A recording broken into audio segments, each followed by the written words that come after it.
Hello, my wonderful, beautiful friends, guys. Welcome back to r/MaliciousCompliance, where people follow exact orders to spite someone. And in today's episode, guys, bad bosses are getting taught lessons again. So if you've ever had a bad boss, this one's for you. And OP tells a story about the time her supervisor forced her to work while she was bleeding.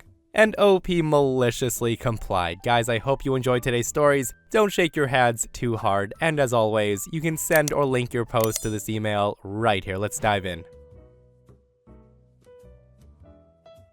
A few years ago, I worked for Company X as the manager of some key administrative staff, and I had the chance to serve up some malicious compliance. Here's a bit of background. At the time of the malicious compliance, I had 4 employees. I had 1 generic employee, 1 rockstar employee, a new guy, and then the idiot. Now, the idiot could not be fired as he was related to some of the very senior managers. Nepotism at its best. We worked closely with the operations team, where one of our responsibilities was to perform certain tasks, without which the entire operation would grind to a halt. At the time, there had been some expansion and a second shift was introduced. Thus, new guy was hired. So like any time something new happened, there was a lot of teething issues. At the time, idiot and generic employee were covering the new afternoon shift, rotating weekly, while I had the new guy learning the ropes in the morning with Rockstar. Generic employee and the idiot would join him on their week of mornings. Anyhow, as mentioned, there were some problems with introducing a new shift, and the operations manager, who I'd worked with in the past and we didn't really get along, did as most managers do when something's not going right. She passed the blame over to our end. Now, one thing I really didn't like about the operations manager is she was the type to go behind your back and throw you under the bus, but she's nothing but smiles to your face. At the time, the operations manager wanted Rockstar on her shift, because he was the type of person who would constantly go above and beyond to make things happen, aka fix her problems and do her work. Now, instead of asking me if it was possible, the operations manager went to our boss's boss to complain that everything that was going wrong was due to my department, and how she needed my most experienced employee on her shift. The next day, I get this email from the boss, with the operations manager, my boss, and her boss copied in. The email read, "Please ensure your most experienced employee is on the afternoon shift to help operations manager." Seeing that, I was a little annoyed. I must have spent like 10 minutes looking at that email, my temper consistently rising the entire time, until it finally dawns on me. The operation manager wanted Rockstar, but the request was for my most experienced employee. What the operations manager didn't realize was that idiot had started 2 months before Rockstar, and a few years before generic employee. Suddenly, I was in a great mood, and I must have had the biggest grin on my face as I typed my reply. My reply read, "Hi boss, we're of course happy to help operations manager with the multitude of issues that's happening with her shift. As such, idiot, being my most experienced employee, will spend the next 8 weeks working only on operations manager's shift." My boss and I had a great laugh over it, as it was essentially career suicide to complain about idiot, as again, he was related to the senior managers. There was nothing operations manager could do but grin and bear it. Oh man, I love the fact that she tried to steal OP's star player to do her work, and it backfired so hard, guys. Like, I only wish I could see her reaction when she realized who she was going to be working with. Like, it just puts a big smile on my face, knowing that the veteran she asked for is such a lousy worker and can't be fired due to nepotism. What a well-executed malicious compliance by OP. So before we begin, here's a disclaimer. Nothing in this post is legal advice. I'd like to say that I'm an experienced and good lawyer, but I'm not your lawyer. Please do not take legal advice from internet randos. With that said, here's the background. I mostly work in an area of law called discovery. Basically, when someone starts a legal proceeding, each party gets to ask other parties for certain documents relevant to the case. Sometimes parties refuse to produce certain documents because of reasons like attorney-client privilege. I argue why my client's documents are properly withheld, or the other side's documents are improperly withheld. One day, I see a job board post from a local law firm looking for a research/writing position with required experience in discovery disputes. Now, this raises a red flag for 2 reasons. First, local law firms normally don't need to hire full-time R&W people because 95% of that firm's cases are very similar. Example, a personal injury firm normally only handles personal injury cases, so keeping a full-time researcher is not worthwhile when your cases are all basically the same. When these local firms need something researched, they either just do it themselves or pay someone else for a few hours of work. Second, this local law firm hired a friend of mine by telling them, start here, work hard, and move up to senior associate in a few years, before promptly letting them go after a few busy months. So I go ahead and send my resume over and get scheduled for an interview pretty quickly. During the interview, I gave them a fairly high salary ask, which they agreed to almost instantly, which made me think it was some sort of a trap. And that's when the partner hits me with the following. The partner says to me, "We ask all candidates to provide a writing sample before the final interview." I say, "Sure thing, I thought I attached one to the application, but let me grab my phone and double check." He then says to me, "Oh, not that writing sample, that is too generic for evaluation. Here's a legal question that we want you to research." I tell him, "I see, I'm more than happy to do that at an hourly rate." To which he responds, "It should be fairly quick work. No other candidate has asked us for a writing sample compensation, and this just makes it seem like you won't be a team player. If you're not interested in the position, just tell us." I tell him, "Let me think about it." So I go home and I research a couple of local court dockets, and wouldn't you know it, this firm is involved in a case with a hearing set on exactly the discovery question they want me to produce a free writing sample on.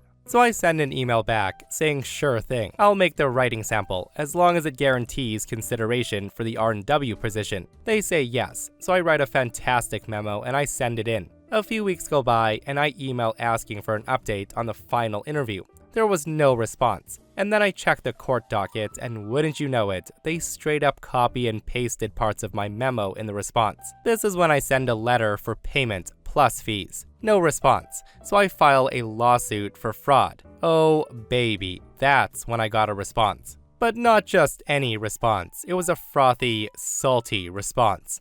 I got called some names, and they went on and on how I was gonna lose. And after I lost, how they were going to counter-sue me, how this wasn't going to work in my favor at all. I just respond and say, "Sounds good, I can't wait to lose. I guess you did hire a full-time R&W attorney. I mean, it would be like Babytown Frolics easy to win if you never hired for that position. Actually, it would be even easier if you never even had a final interview for that spot. I'm sure you're not that dumb though." I got the check 30 days later. Yeah, honestly, I don't understand how those lawyers thought they could trick another lawyer by breaking the law, guys. And not only that, but to try the, "Oh, I dare you to sue us, it won't end well for you." Like, I don't know if those lawyers were dumb or what, but saying that to a lawyer is a horrible idea. And I just hope the person who came up with the idea to post the job listing got fired or something, because honestly, this is equivalent to somebody saying, "Enter this contest, submit your idea, we'll use the best one, and the winner will get absolutely nothing," even though we said there was a prize. So I worked at the Mart of Walls, and I had a supervisor from hell. Like, I swear, she thought she was a god among peasants or something. She and I never really got along, and I was usually the employee sent to do all the odd jobs, like greeter or unloading a truck. Well, my health has always been an issue, and one day I had a few cysts rupture on the outside of my ovaries, causing internal bleeding, and my doctor told me I would need surgery. So I tell my supervisor and my manager that I was going in for surgery, and I'd be unable to work at all for 3 to 4 days after. They both said they hoped things went well and thanked me for telling them, and that they'd take care of the schedule. Well, the surgery went great, and after 3 days, I was given the okay to go back to work with a few restrictions. I turned in the doctor's orders that say no lifting of any kind, and that I shouldn't be on my feet for an extended period of time. I was supposed to sit as much as possible so the incisions wouldn't open. And again, I turn it in to both my supervisor and manager. The next day, my supervisor calls me into the office with her and one of the other managers. not the one that was actually in charge of the section I worked in, to give me an attendance warning because apparently my supervisor scheduled me for the week before, including the day of my actual surgery. Of course, I tried to remind them that she and my manager knew I'd be out, and they said they wouldn't schedule me, but she says she did no such thing. She then tells me that I'd been picked for truck duty, so I'd better run over there. That's when I pulled out a copy of my doctor's order that I'd stashed in my locker, and I show her that I can't lift anything. The witch had the nerve to say, well, you can clearly lift some things, otherwise, how did you get dressed? Do you think I'm so stupid that I can't tell you made this whole thing up? And yes, she actually said that. She also said if I didn't get to the truck, I'd be getting another official warning. Well, I walked over to the loading dock and I noticed she hadn't followed me, and one of the other managers was supervising the unloading. So I went up to him and I explained who sent me before handing him my copy of the doctor's orders. That manager was at least competent. He sent me back to my section and instructed me to get somebody to pull a stool to the register, and I would take over as cashier. At this point, I think all this stupidity's over, that the rest of my shift would be uneventful, and I could take up the accusations from my supervisor with my manager the next day. I'm sure by now that you can guess that the stupidity of the day was far from over. As I'm sitting on the stool, checking a customer out, and simultaneously helping one of my coworkers, the store phone starts ringing. When I answer it, I hear my supervisor telling me off for daring to even move a stool to the register, and threatening my employment because it had been clearly stated we weren't allowed to sit while on the floor. Apparently, she was with loss prevention and she saw me sitting on the job. Before I knew it, the raving lunatic of a woman had marched her way back to my section and told me to get off my lazy butt and follow her because she found a task for me that I couldn't possibly weasel my way out of. The witch basically pushes me into a room where they kept the overflow inventory for health and beauty. The place was one giant rat's nest of chaos, with boxes upon boxes of shampoo and feminine hygiene products. I also don't remember exactly what she said verbatim, but I got the gist of it. She basically said, since I supposedly had problems with my own ovaries, I should be more than able to work with pads and tampons. I was then instructed that I was not to leave that room until it was organized, my shift was over, or I was bleeding out. I told the idiot lady again that I could not lift anything and I wasn't willing to risk it, to which she said that I would either do as I was told or I would be looking for a new job, so I'd better figure something out. She then slammed the door and left, leaving me alone, surrounded by all these heavy boxes in an un-air-conditioned room. And here's where my malicious compliance and the inability to tolerate that woman one more day come in. Now, I wasn't willing to go against doctor's orders, and I definitely had no remorse for what I was about to do. And this also wasn't my first time having a surgery like this. The 4 incisions were small, but 2 had overlapped with old scar tissue from the previous operation, and those 2 had a habit of oozing blood still. It's funny how adding heat and moisture can make other fluids spread farther. With substances like blood, it can make it appear as if there's much more present than there actually is. I had checked my incisions earlier in my shift, so I knew the gauze definitely had some blood on it, and my plan was set. I looked around for a few minutes and I sat down on the floor in the room to sweat and wait. And I think I should mention that at this point, I had already decided to quit. About 15 minutes before my shift ended, and about an hour since I'd been put in that room, I get up and I left, looking for the world's worst supervisor. When I found her, she was in the back, and she snapped that I'd better have finished already if I was out and about this far ahead of schedule. That's when I calmly told her that I'd just come back to get some fresh gauze from my locker. She then rolls her eyes and she told me to give up with the whole surgery bit, because there was no way it was true. The woman then follows me to my locker and she stood beside me, literally tapping her foot. Now, what I hadn't quite expected was her following me to the bathroom. Apparently, she didn't expect to see what appeared to be blood-soaked gauze when I lifted my shirt. The heat and my sweat worked, and it looked like I was bleeding heavily. She almost immediately began backpedaling, saying she didn't know I had restrictions from surgery, and demanded I go before the store manager. I showed him the doctor's note, and she kept denying ever seeing one for me. She says I only showed the other managers, and I didn't inform her. The manager that gave me my attendance warning says otherwise. She then says she didn't ask me to do anything that went against it anyhow. The manager that supervised the truck unloading calls her bluff. He explains what he told me to do, and she tries to say I didn't do what he said. I then remind her that she called me from the loss prevention office and she said I'd be fired if she ever saw me sitting again. And then came the finale. I told the store manager where I'd spent the last hour and how I was instructed to not leave until I organized it, or unless my shift was over or I was bleeding out at the risk of losing my job. I then informed them all that I was quitting immediately, since I'd left the room early and I would rather leave on my own terms. The store manager tried apologizing, but I politely told him that I wasn't comfortable working beneath supervisors who not only ignored authentic medical restrictions, but accused their employees of lying about and forging documentation of those medically necessary requirements. I found out later that the supervisor from hell ended up getting fired. I don't miss that place at all. Holy moly, was that ever a nightmare supervisor. And honestly, if I were in OP's shoes, I would be going scorched earth on that place. Like, I'm happy to know that the supervisor did lose her job in the end, but honestly, this is the most worthy of a lawsuit scenario that I've ever seen in my life.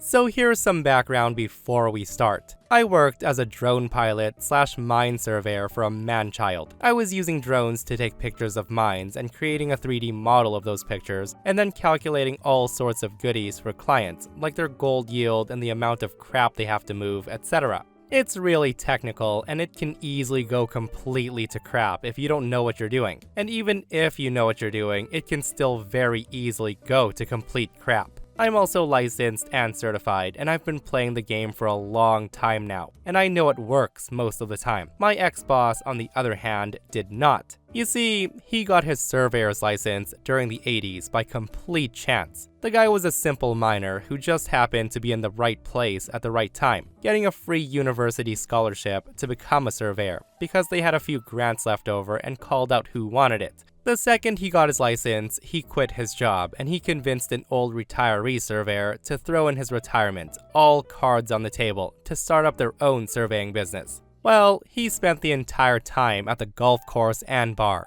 making a fat amount of cash out of his newly founded self-milking cash cow. Not once did he carry out an actual survey. Hell, I doubt he's even stepped foot on a mine since then. He just invoiced the clients and told the retiree where to go and collected a paycheck. So time moves on, work slowly filters in, and as one does when they reach the ripe old age of 80-something, the retiree decides F this, and the guy kicks the bucket. My boss's cash cow had just died on him, and no matter how hard he squeezed the teats, the only thing coming out of it now was dust. The only other employee was this one guy who acted as his assistant and basically carried out heavy crap for him. He didn't have a backup. So of course, he hires me. I was pretty fresh into the game at the time, starving and basically homeless. And in my eyes, this guardian angel had just descended from the heavens and he offered me a way out. He basically told me that we have to survey X site and then get the data to X client. He didn't tell me how, he didn't tell me exactly what data they want, hell, he didn't even tell me when they need it by.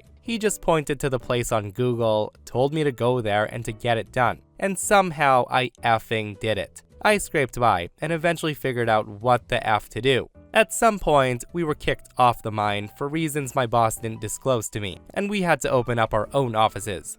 My boss graciously dug deep into his pockets and he kicked out his eldest son, and then dedicated that room in his house for us to use. Now I was spending every day with this man, since if he wasn't at the golf course, the guy was at home. We then start butting heads. He had this illusion in his head of how things work and how you're supposed to do things, and I had practical experience and qualifications to tell me otherwise. Every single day was a fight, and every single day he'd tell me how he wanted it to be done, and I would just turn around and do it the way it's meant to be done. It's at this point I start passing out my CV, looking for a new job. But nothing was going right. I felt hopeless and dejected, doomed to a life of taking care of a disgusting man-child and his fat wallet. Eventually though, a second angel descends from the heavens, once again saving me. I checked her wings for wires, of course, and did my due diligence check before we carried on, and she checked out. And I'm thinking, finally, I can leave this place. I was waiting on the contract, not really willing to commit to anything before it being in writing. That's when my boss and I get into another massive screaming fight. After hour 3, something inside me snapped and I said, "You want it done your way? Effing fine, I'll do it your way." I committed hard to following his procedures every step of the way. Surveys were taking 3 times longer to do, and the drone crashed 4 times. My first ever crash, and all of them were near write-offs. The 3D models stop looking like mines, and they start resembling potato chips and Twizzlers. He had clients calling him day and night, non-stop, asking him what the F he's doing. Eventually, he gave my number to them so they can call me directly, and I start getting calls day and night, non-stop, until I turned my phone off outside office hours. Clients were threatening to drop the contracts, and clients were threatening to sue. That's when my contract came in from my new company, and I signed the dotted line with a smile on my face. One client stopped calling and stopped paying, and word got out, as it does always, that this company is just some redneck hoo-ha being run out of someone's home. Another client canceled the contract completely and threatened legal action. Meanwhile, I just handed my resignation. My boss looks at me pleadingly, offering me an F ton of cash to stay, to which I told him to get F'd. He then begged and pleaded with me to stay, and when that didn't work, he begged me to write him up a manual on how to do the work, to show him how to process the data, to fly the pits, to set up the instruments, basically how to run his own company. I spent the last 2 weeks there, writing out every procedure he ever told me I needed to follow, sent it through to him, and then walked away. A few weeks later, when he was scheduled to do a survey, I was suddenly spammed with calls and email messages from him, asking me how to do this, how to fly that, where to find this data, and his manual wasn't working. Surprise, surprise. I just told him, I don't know, read the manual. My new company is currently picking up all the contracts he's dropped. If we manage to get the last one, I'm gonna ask them for a bonus. Of course, with how most of these tales go, without me there, and without the owner not knowing a single thing about his company, the guy ends up shutting down his business not even 6 months after I left. I guess he couldn't sucker in anybody else to do his job for him. Honestly, I can't say this guy didn't deserve it. And guys, I've said this before, like how in the world some people are owners of profitable businesses when they know absolutely nothing is baffling to me. I just love the fact that when OP was asked to write the manual on how to do the work, he just wrote down the boss's own procedures. Like, it's so funny how bosses always know best until they have to follow their own procedures. What an absolutely savage compliance by OP. And that, my friends, brings us to another end of r/malicious compliance. Guys, I hope you enjoyed today's stories. If you did, hit that thumbs up. And if you're not subscribed, consider subscribing so you don't miss these crazy, crazy stories. And if you missed the last episode on the channel, it's an r/entitled People episode, where a psycho Karen tries to invade OP's home and she won't leave. It's such a wild story, so go check it out if you haven't, and myself and Stevie Boy will see you guys in the next one. We love you.